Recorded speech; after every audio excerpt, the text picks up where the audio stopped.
frères et sœurs. Une vision nous appelle, une église enracinée. Bienvenue, aujourd'hui on explore ensemble les fondations de l'église wesleyenne francophone. On s'appuie sur le module à la découverte des bases. L'objectif, c'est de saisir l'essentiel, les croyances, la mission, l'organisation. On décortique ça. Tout à fait. C'est important de comprendre les spécificités d'une dénomination. Surtout ses piliers théologiques, sa structure. Ça définit son identité. Et ces documents, justement, nous donnent un bon aperçu de ce qui fait l'ADN wesleyen, si on veut. Alors commençons par le cœur, les croyances. Il y a les 21 articles de religion. C'est la base. C'est ça, le cadre doctrinal. Et un point qui ressort fort, je trouve, c'est cette idée que Dieu, il ne fait pas que déclarer le croyant juste. Il le rend juste. Ah oui, ça c'est central. Il le libère du péché, purifie son cœur et le perfectionne en amour. C'est ça qu'ils appellent la sanctification entière. Exactement. C'est une transformation réelle, pas juste un statut légal.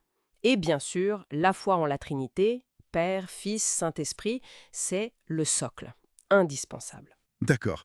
Et sur l'Écriture sainte, quelle est l'approche méthodiste ? Alors, l'article 5 est clair. Elle est vue comme inspirée, infaillible dans les textes originaux, suffisante pour le salut et l'autorité suprême.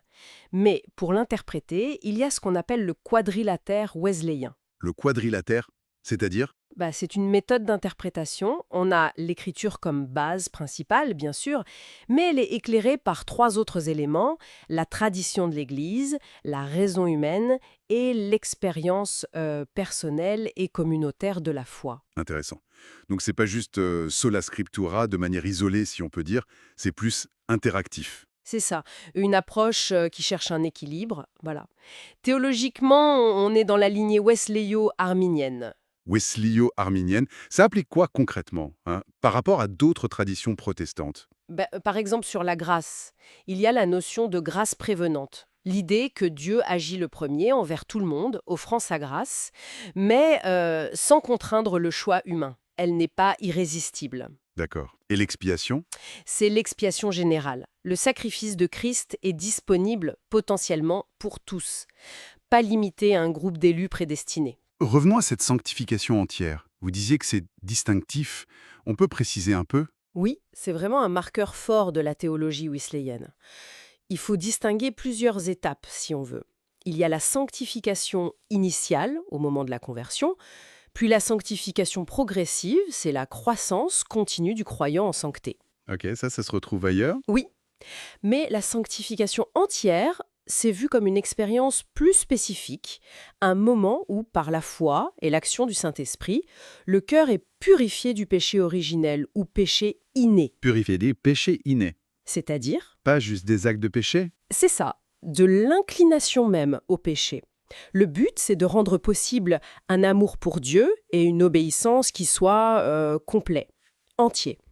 Attention, ce n'est pas une perfection sans aucune erreur, plutôt une plénitude d'amour et une libération intérieure du pouvoir du péché. C'est profond comme doctrine. Ok, changeons un peu de registre. Parlons de l'Église locale. Sa mission 5E.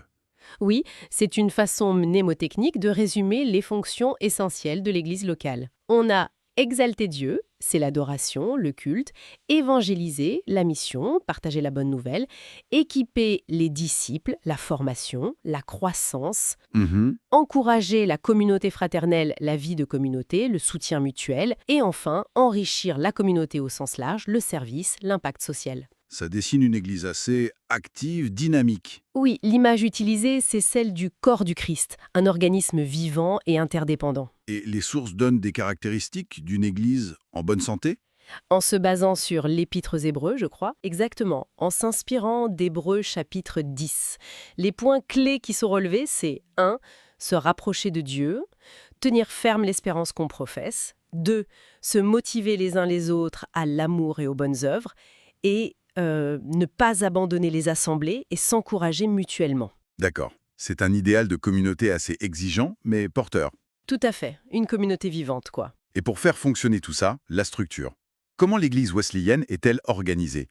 On parle de 3 niveaux. Oui, c'est ça, local, district et national. Mais l'emphase est mise sur l'Église locale, comme unité de base. C'est là que la vie chrétienne se vit au quotidien. Et le type de gouvernement. C'est quoi? On le qualifie de représentatif ou parfois presbytérien. Ce n'est ni complètement hiérarchique, comme le système épiscopal, ni totalement indépendant, comme le congrégationalisme pur. C'est un entre-deux alors. En quelque sorte, oui. C'est un équilibre. Il y a une supervision et un lien avec les niveaux supérieurs, mais aussi une forte implication de l'Église locale. Par exemple, les délégués des églises locales participent aux conférences de district et nationales. Et quel est le rôle de ces niveaux supérieurs, district et national? Alors, le district, c'est un regroupement régional d'églises. Il s'occupe notamment d'ordonner les pasteurs, d'approuver leur nomination dans les églises locales. Il assure un certain suivi. La conférence nationale, elle, a une vision plus large. Elle supervise l'ensemble de la dénomination dans le pays, fournit des ressources, gère les missions nationales ou internationales. Et surtout, elle est gardienne de la doctrine commune, des articles de religion. Elle assure la cohérence de l'ensemble. Donc une structure qui essaye de lier l'autonomie locale et la cohésion de l'ensemble. Et wesleyenne qui ressort de tout ça, c'est une église bien ancrée dans le protestantisme évangélique. Oui, orthodoxe sur les fondamentaux. Mais avec cet accent très fort sur la santé personnelle, la transformation, cette fameuse sanctification. Et puis une structure particulière, représentative. C'est une bonne synthèse.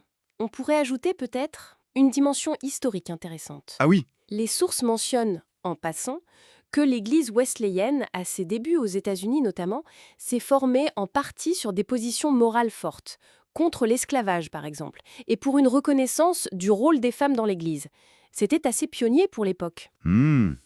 Intéressant. Et ça soulève une question pour aujourd'hui, je trouve. Comment cet héritage, cet ADN historique d'engagement sur des questions sociales, comment est-ce qu'il informe, ou devrait informer, l'identité et la mission de l'Église aujourd'hui ? C'est une question qui va peut-être au-delà de ces textes de base, mais qui mérite réflexion. Absolument. Une belle piste de réflexion pour terminer. Merci beaucoup pour cet éclairage. Avec plaisir. Frères et sœurs, une vision nous appelle.